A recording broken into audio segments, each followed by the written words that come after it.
Vote unendingly blue. Yes, this is Tom Dillon, the Lifetime Liberal. Today is Tuesday, August 4th, 2026. And when I say vote unendingly blue, let's remember that right now the Democratic Party is at a crossroads. We are seeing what I'm trying to say is the circular firing squad, as this needs to be eliminated, and the Democratic Party has to go back to what what John Dean said in 2040, that I represent the Democratic wing of the Democratic Party. I believe that there's a big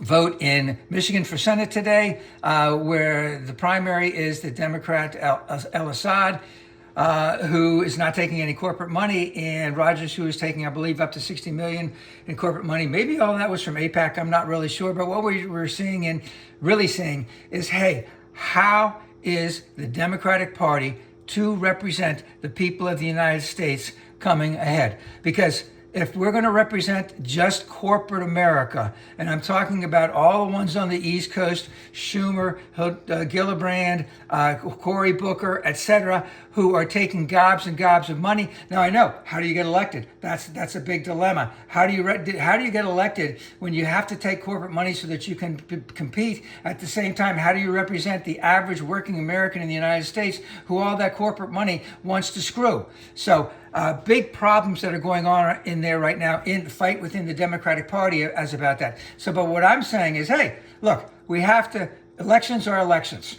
Everyone who's on the ballot right now, except for this Michigan one, maybe a couple others, they're already decided, all right? But vote blue, get them in there, get rid of the Republicans, chip away, chip away, chip away, meaning that every single time you have to let them know that you don't want them to be taking corporate money and that you want them to represent you. Now, let's just say there's an election, Democrats get both the House and Senate, they impeach. Whether or not that probably won't happen from there. What can they do to help the average working American while Trump is still in office, let's say, because he'll get impeached, but he won't get removed from office. But again, that tells us everything that we need about the corporatists and the Republican Party. Also, at the same time, remember that legislation is hard. Legislation takes time. Trump has to sign it. So in a lot of ways, even if you have all that stuff, there could be a lot of investigations, but there may not be a lot that's going to help the average working American for the next 2 years. So you need to get a Democratic president in there who will not take the corporate money, who will represent the best interests of the United States, the average working American, because what do we want? And I'll just give one example. Minimum wage is $7.25 an hour. I believe that they said if we tied it to, a good period of time, which would have been in, let's say, 1970, 1971, let's say it's $25, $28, whatever the amount may be. Vote on it, tie it to the cost of living, and make it so that Congress can't vote on this anymore. It's just something that always happens. It keeps on going, because then we take it away from the Congress itself, so it's automatic. And the same thing, standalone voting, all right, on Medicare, on Medicaid, on SNAP benefits and all this. The Republicans have to vote for it. Remember, there are a lot of people out there who vote against their own best interests. A lot of people out there who don't vote at all. And the Democratic Party has to represent those people, even if they're voting against them, and which is what they're trying to do. But you have to get rid of the corporate money. Now, I would say another thing.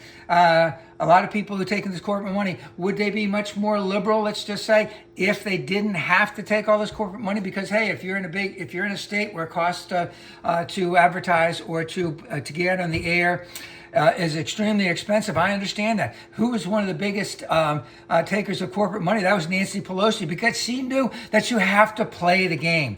And to play the game, I mean, you could be, a liberal, a very liberal leaning, and say you should never take corporate money, et cetera, et cetera. But how do you get elected? You have to play the game. So the Democrats really need to learn how to play the game. They need to have enough money so that they can get elected. They need to have enough votes so that they can override Trump, or to get or to have standalone legislation. They need to get rid of every Republican. But what you have to do is you have to let the Democrats goes in first. If they're taking too much corporate money, then somebody else in that district, in that state, is going to be more liberal leaning, is going to go against them, and they're going to get done. It's not going to get done in one session. It's not going to get done in 2026. It's not going to get done in 2028. It's going to be an unending battle. And this is a battle that we can win. But there are more of us than there are of them. So we have to maintain the fact that, hey, we have to get Democrats in there. Then we have to get better Democrats in there if that's the case. So all I can say is, again, as we're coming up on this election, vote unendingly blue.